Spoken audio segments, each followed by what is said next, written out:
اللہ کی رحمت اور فضل پر خوشی کریں تو سب دھن دولت سے بہتر ہے. اب یہ قرآن کی ایسی تشریح ہو رہی ہے جس پر نبی صلی اللہ علیہ وسلم کا عمل نہیں ہے, یہ آپ اپنی تشریح کر رہے ہیں. اے وہابیوں, تم مکہ کے ابلیس کے ساتھ غم مناؤ اور تمہارا قیامت کے دن حشر انہی کی جماعت کے ساتھ ہوگا. ناظرین محترم, حضور اکرم صلی اللہ علیہ وسلم کی پیدائش کے حوالے سے بہت سارے بریلوی مسلک کے مولانا اور ان کے مفتی حضرات یہ بیان کرتے ہیں کہ حضور اکرم صلی اللہ علیہ وسلم کی پیدائش کے موقع پر سب نے خوشیاں منائی سوائے ابلیس کے. یہ بات تو بالکل صحیح ہے کہ حضور اکرم صلی اللہ علیہ وسلم کی پیدائش پر ابلیس بہت رویا تھا, وہ اس سے خوش نہیں ہوا تھا. یہاں تک تو بات بالکل درست ہے, لیکن اصل میں وہ یہ تصور دینا چاہتے ہیں کہ جو لوگ 12 ربیع الاول کو میلاد النبی نہیں مناتے ہیں, یعنی ان کا برتھ ڈے نہیں مناتے ہیں, ان کا جنم دن نہیں مناتے ہیں, تو وہ بھی شیطان ہیں. یعنی یہی تصور وہ پیش کرنا چاہتے ہیں, حالانکہ ان کا یہ تصور انتہائی غلط ہے, 100% غلط ہے. میرا خیال ہے کہ جتنے بھی مسلمان ہیں سب ہمارے نبی کریم صلی اللہ علیہ وسلم کی آمد پر بہت خوش ہیں اور ہمیشہ خوش رہیں گے انشاءاللہ. لیکن خوشی کا ہرگز یہ مطلب نہیں کہ ہم نبی کا برتھ ڈے منانا شروع کر دیں, ان کا جنم دن منانا شروع کر دیں اور ہر سال منائے. خوشی کا یہ مطلب بالکل بھی نہیں ہے. اگر خوشی کا یہ مطلب ہوتا, اگر میلاد منانا جائز ہوتا, اگر نبی کا جنم دن منانا, ان کا برتھ ڈے منانا جائز ہوتا, تو صحابہ کرام جو جانثار صحابہ تھے, جو آپ صلی اللہ علیہ وسلم پر اپنی جان قربان کرنے کو تیار تھے, وہ ان کا برتھ ڈے, ان کا جنم دن, عید میلاد النبی ضرور مناتے. لیکن آپ اٹھا کر دیکھیں قرآن میں, حدیث میں کہیں بھی ایک واقعہ بھی آپ کو نہیں ملے گا جہاں پر آپ صلی اللہ علیہ وسلم کی ولادت کی خوشیاں منائی, صلی اللہ علیہ وسلم کی ولادت پر ہر سال ان کا برتھ ڈے منایا ہو. آپ کہیں نہیں دکھا سکتے. اور حد تو یہ ہو گئی کہ بریلوی مسلک کے بہت سارے مولانا اور ان کے بہت سارے مفتی 12 ربیع الاول کو عید میلاد النبی منانا جائز بتانے کے لیے قرآن کریم کی غلط تشریحات پیش کرتے ہیں, یہاں تک کہ حدیث بھی غلط بیان کرتے ہیں. ثبوت کے طور پر 1-2 ویڈیو پیش خدمت ہے اور اس کے بعد پھر آپ سن پائیں گے حضرت مفتی طارق مسعود صاحب کا بہترین جواب. تو آپ سماعت فرمائیں. لوگ کہتے ہیں نا ریفرنس دو بھائی, کیسے خوشی منا سکتے ہیں, کیسے خرچ کر سکتے ہیں. چلو بھائی ریفرنس بھی لے لو. اللہ فرماتا ہے قل بفضل اللہ وبرحمتہ فبذلک فلیفرحوا هو خیر مما یجمعون. 11واں پارہ سورہ یونس آیت نمبر 58. ٹھیک ہے, یاد کرتے ہیں. اس کا ترجمہ کیا ہے؟ ترجمہ بھی کیا اعلیٰ حضرت نے کیا. تم فرماؤ اللہ ہی کے فضل اور اسی کی رحمت اور اسی پر چاہیے کہ خوشی کریں, وہ ان کے سب دھن دولت سے بہتر ہے. اللہ کی رحمت اور فضل پر خوشی کریں تو سب دھن دولت سے بہتر ہے. اچھا, پھر اللہ کی کوئی بھی رحمت ہو تو خوشی کرنے کا حکم ہے, تو جو سب سے بڑی رحمت ہو, جو سب سے بڑی نعمت ہو. اب آپ ہو سکتا ہے کوئی کہے یار نبی پاک اللہ کی رحمت ہے, یہ کہاں سے آیا بھائی؟ اور پھر قرآن کا ریفرنس دے دیتا ہوں. اللہ قرآن میں فرماتا ہے وما ارسلناک الا رحمتا للعالمین. میرے آقا تو سارے جہان کے لیے رحمت ہیں. احادیث میں یہ مضمون ملتا ہے, حدیث قدسی ہے, اے محبوب تجھے نہ بناتا تو یہ کائنات ہی نہ بناتا. جو وجہ تخلیق کے کائنات ہیں, جس کے سبب یہ دنیا بنی ہے, ان کی آمد کی خوشی کیوں نہ منائیں؟ تو انشاءاللہ دھوم دھام سے میلاد منائیں گے. اے وہابیوں, تم مکہ کے ابلیس کے ساتھ غم مناؤ اور تمہارا قیامت کے دن حشر انہی کی جماعت کے ساتھ ہوگا.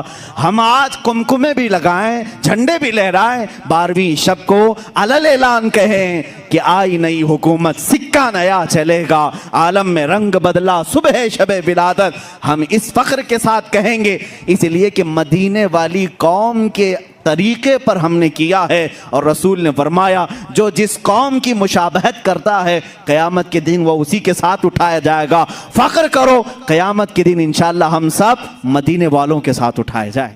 نبی صلی اللہ علیہ وسلم نے فرمایا میری امت کے 73 فرقے ہوں گے. یہی فرمایا نا آپ نے؟ فرمایا کلہم فی النار, سب کے سب جہنم میں ہوں گے سوائے ایک کے. صحابہ نے پوچھا یا رسول اللہ وہ کون سا فرقہ ہوگا؟ آپ نے فرمایا ما انا علیہ و اصحابی, جس پر میں اور میرے صحابہ تھے. نبی نے یہ کیوں نہیں فرمایا کہ جو قرآن پر عمل کرتے تھے وہ جنتی ہوگا؟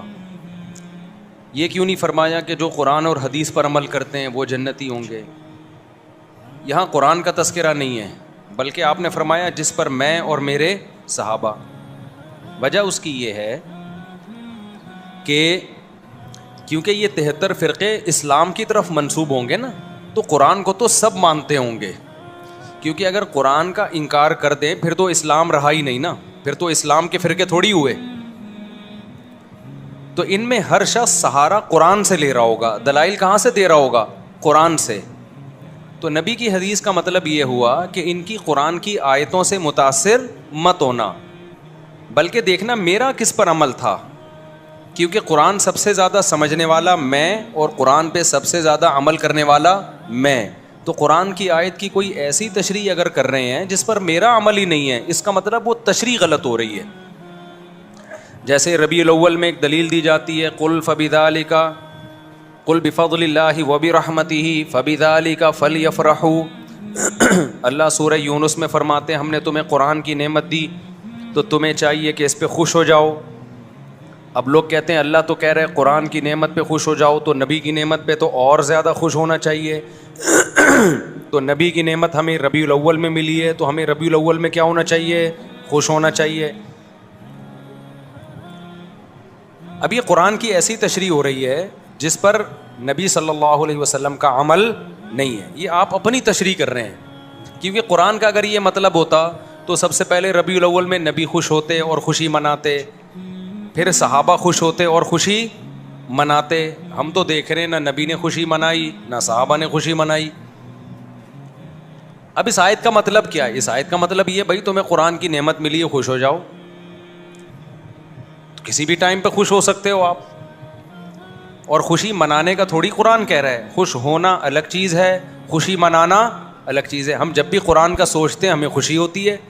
اب یہ تو نہیں کہ مٹھائیاں بانٹنا شروع کر دیں، ہم گلے میں ہار ڈالنا شروع کر دیں اپنے بھی اور دوسروں کے بھی کہ بھائی قرآن ملا ہے. تو بھائی وہ آج تھوڑی ملا ہے، وہ تو 1400 سال پہلے ملا ہے.